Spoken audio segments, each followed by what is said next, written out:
Hi, and welcome back to my own Utopia. I'm Kayleena. I thought today that we would talk about the Cutenesses update. Now, I have to do a story of a story for y'all can understand. For those of you that are going to be getting confused between his diagnoses and, yes, more than one, and everything else like that, please watch the very first one where I explained and said all of his disorders so y'all can understand a wee bit more of what's going on. I will link that in the card above and down below. So, hi, I'm Kayleena. And for my old subscribers, hi and welcome back. And for my new ones, welcome. Please hit the like button and subscribe down below. And don't forget to hit the button so you can get notified whenever I post a new video. Wow, my words are really not wanting to work with me. This is my third take. My boys keep moving around. So, like I said, the Cuteness, his birthday is at the end of August. So, and if you're wondering why I keep looking down below, he's down here, and so are my other two boys. So I'm trying to make sure they're okay. His birthday's at the end of August, and we've always known that we've always had to be extremely careful with him with the heat since he was a baby. So around the end of like October and November and December, January, February, and I think maybe a little bit of March, that's when we're allowed to go outside and he can run around and play and have a ball while everyone else is freezing and not wanting to be out. Our family does. Our family is the ones that come out, run around, and is the outside Avengers and everything, because literally every time he goes outside and he gets overheated, his skin gets really, really red, and he feels very hot to the touch, like you would somebody that has a really high fever. So we've known that we have to sit there and, like, in the mid of summer, we have to actually turn on the air conditioner in the van for about a good 15 minutes to 20 minutes, cool it down, be very cautious about the type of clothes that we put on him as well, so he does not overheat. There's even times after doing all of that and getting him from just the van inside the house or the building or hospital or whatever, he's already showing signs of overheating. Just that little bit of a walk. That doesn't barely take us any time at all. So we've always had that concern and be extremely cautious because of him.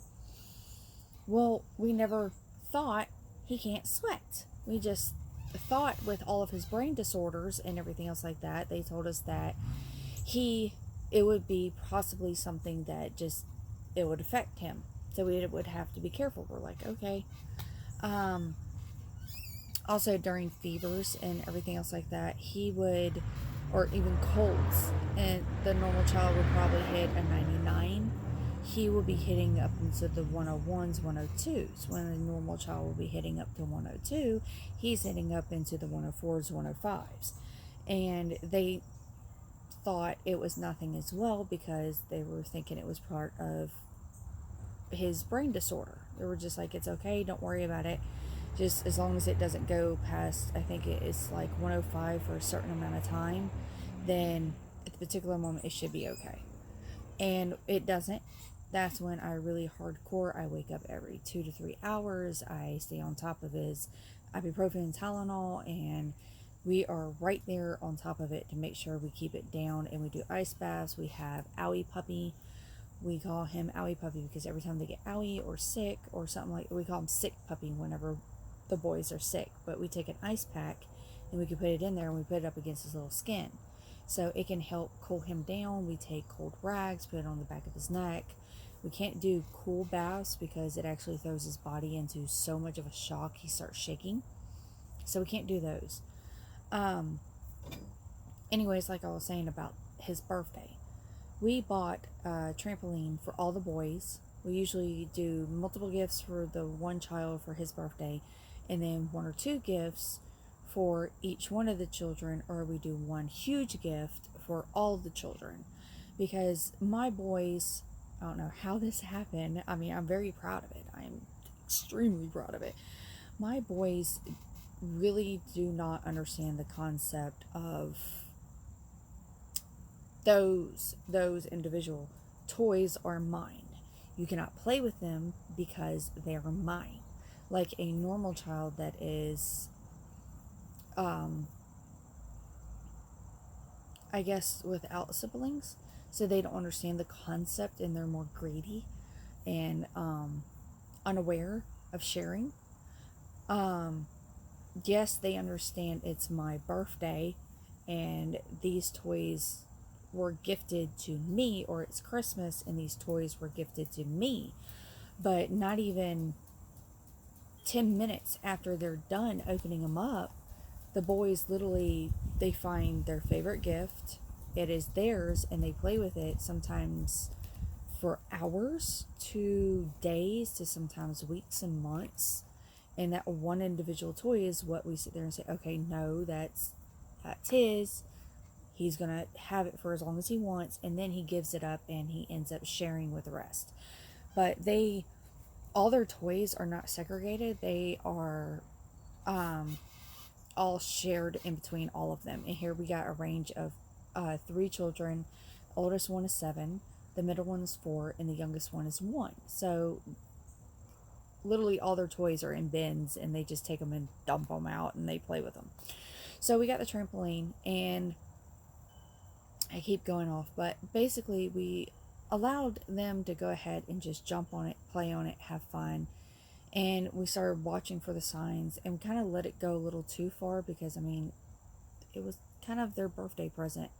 So when we took them in, I was like, okay, baths for all boys. You're going to be sweaty and ew and all that and everything. I go from my youngest to my oldest, and my oldest is the one that has the problem. So I go from a sweaty little boy to a dry, hot little boy. And I'm like, that's when it clicked. I was like, Kate, I told my husband, I was like, I think he's not sweating. I think he's dry. And he was like, what are you talking about? He sweats. I'm like, no, this sweaty. He's dry to the bone. And we sat there and we felt every part of his little body. So we gave him a bath, we cooled him down, we got him, all the boys knocked out, and we called our doctor the very next day. And I explained what was going on, and he was like, okay, well, bring him on in. We made an appointment, brought him in, explained it, and he was like, okay, well, let's do a test. He was like, for 3 times, take him outside, get him to the point, check his temperature, and see if he's sweating anywhere, and take photos and videos. I was like, okay, no big deal. He's a very scientific individual, and that's what I really like, is that the fact that he don't take things at just face value. He wants hard evidence. He does a lot of research. I think my child, or our child, is the only one he has that is so severe with special needs. The severity is so high with him. So he likes to stay up to date with the rare disorders and everything else like that and everything. And he was like, I've never heard of this. I've never heard of a child ever not sweating. It's completely new to me. He's like, I don't even think it's even possible. And I'm like, oh, believe me, he was dry. So we did it in 2 times, and each time he was completely dry, and each time his temperature rose up to like 101, 102 or something. I don't have my notes on it. And we sent him in, and he sent him for a sweat test. And I think I came across a video that showed exactly step by step what they do for a sweat test. And it was exactly the same of what they did to the Cuteness. So I will re-find that and I will link it down below or up in the card, however I can. And they did the sweat test, and they barely got any sweat. They put a chemical on him that forces the body to sweat as profusely as much as possible. And they left it on him for the maximum amount of time, and that was for 75 minutes, I think it was. And they literally came in, they were like, we cannot leave it on him any longer. So she pulled the sweat out of the device that collected it. She was like, I do not believe we caught it, or we have enough for the test. And they were actually testing for cystic fibrosis. I was like, oh God. At the time, I didn't know what it was. I did some research, and it freaked us out. I was like, oh, please do not tell me that my son has this. And I might have to hold Tushy again. Like I said, it's my third take. But just talked to him, and come to find out, this was his way of scientifically finding out about the amount of sweat, because it was the only way he can figure out how to actually proceed and allow the test to be paid for with his insurance and everything. So I was like, oh, okay, so we're not looking for cystic fibrosis. He was like, no, I'm just trying to figure out a scientific way of having it proven. And that was my only way of doing it. I was like, okay, so is he diagnosed? And I'll put down the name below. And he was like, no, I don't know how to diagnose him or how it's supposed to be diagnosed. He's like, I cannot come across it. He's like, this disorder is so rare. I'm like, oh, great. So another rare disorder to be added into this. And that would calculate the cuteness up to 7 disorders. And I think it's like 4 rare ones out of all of them. So I'm like, okay, well, at least it's not the cystic fibrosis. That I am so pleased with. It's not. I can handle doing what we've been doing for 7 years and just keep doing it and teach him how to take care of his little body and take care of situations, and basically that. I can help him with that. That's no big deal. But the cystic fibrosis is something that is very scary and very severe. So I am happy we're not looking for that. So now our next step is to go to a specialist. He told me that he has no idea where exactly he should be turning. So only in time we're going to know what is next and what's not next. But come to find out, here on my mom's side of the family, my 2 aunts, my mom's 2 sisters. My mom passed away in 2001. But my mom's sisters actually have a disorder, never been tested or anything else like that. It's been normalized in our family. And it's not normal. And they don't even know that the fact that it's not normal, because it's been so normalized in our family that my aunts cannot sweat. Or one cannot sweat, the other one barely sweats.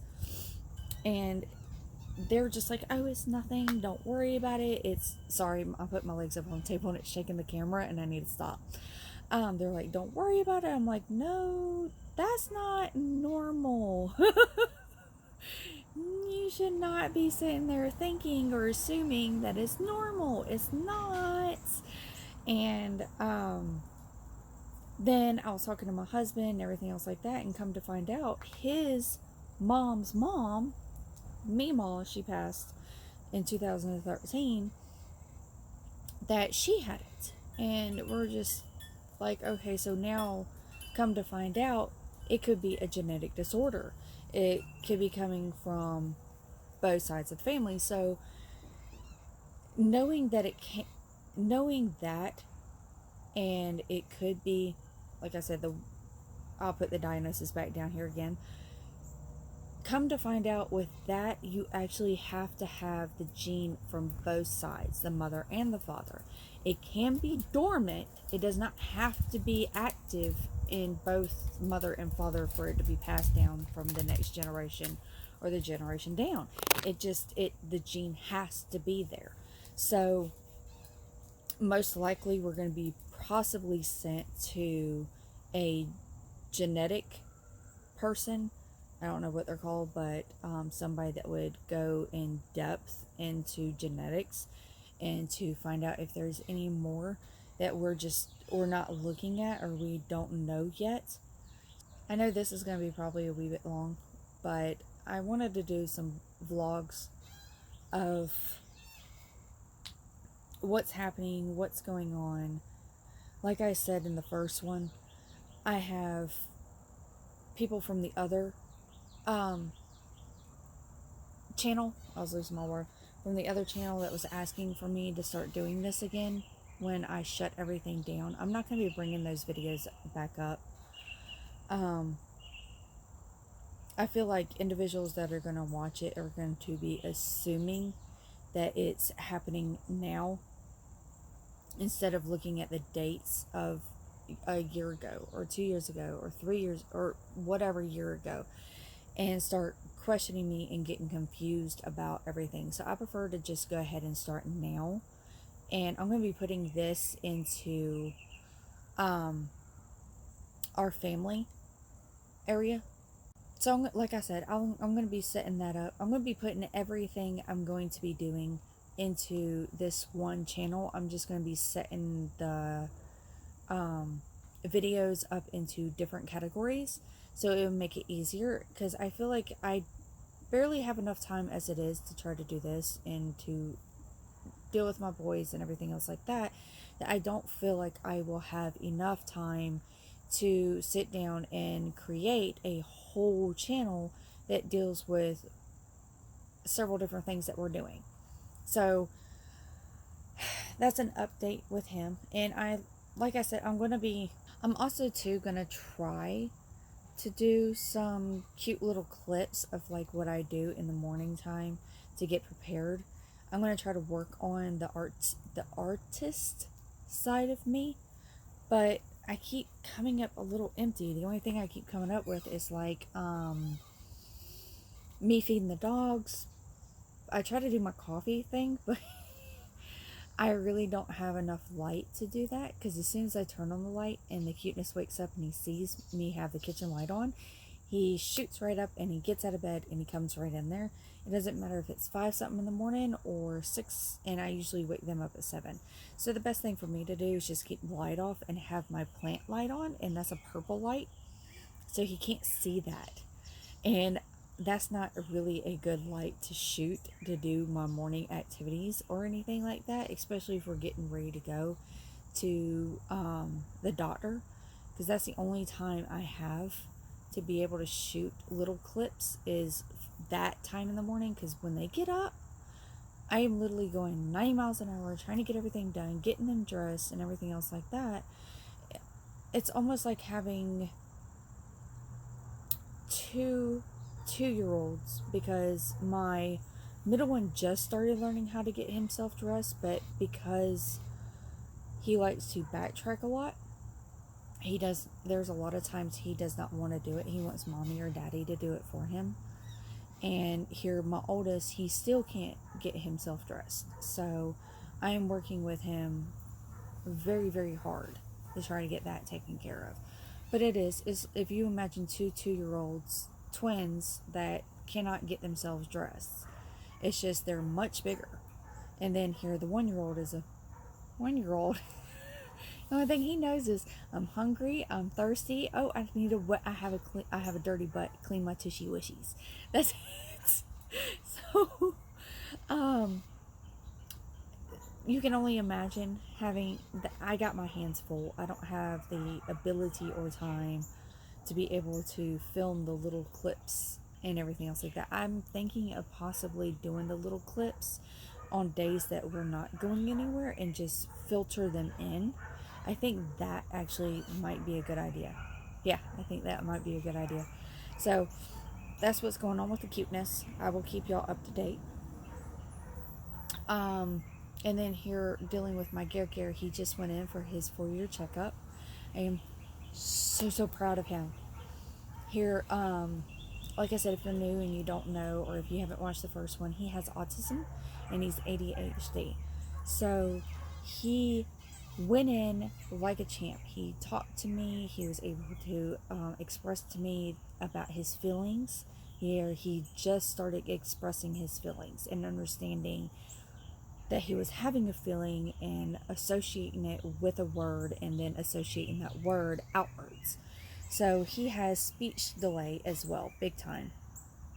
So he was telling me that he was scared. I was being truthful with him. You're going to be getting shots, da da da da. And he made it through. I am so proud of him. After he was done with it, he actually asked me, he was like, "Can I have a sucker?" I'm like, "Yeah." You deserve a sucker, baby, after what you just went through and everything else like that. And he stayed quiet. He talked to the doctor. He did. I mean, it was the best moment I've ever had. He usually acts out or hits or tries to run away and what's called eloping. He didn't do any of it. He just clung to me. He talked to me. I took my time. This is like my first time after him getting diagnosed, sitting, learning how to deal with him. So instead of treating him normally, I actually talked to him like him, like he's supposed to. And now I have to go get him. No, you're not getting a candle. Here. So as you can tell, he got woke up. Yes, you did. Yeah. Sorry about the hair. I was not going to sit here and try to fix his hair and just try to end this for y'all and everything.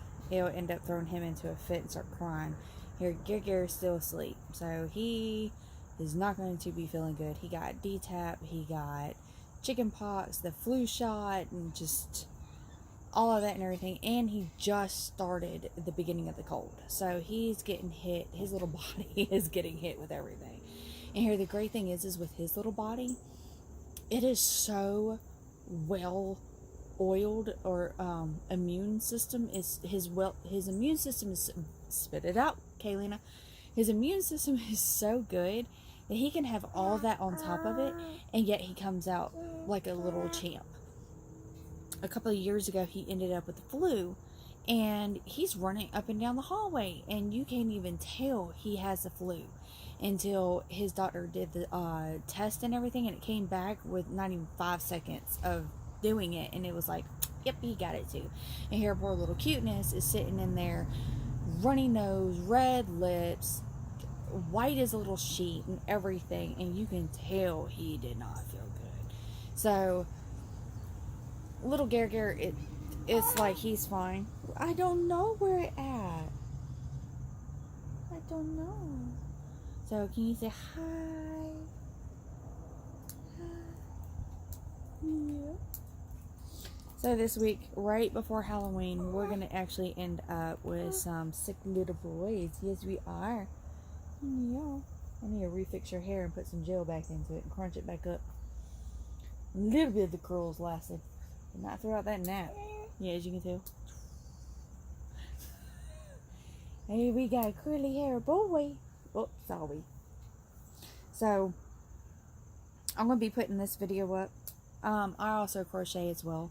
So, I was thinking of maybe the next one, do a show and tell. Oh, hold on.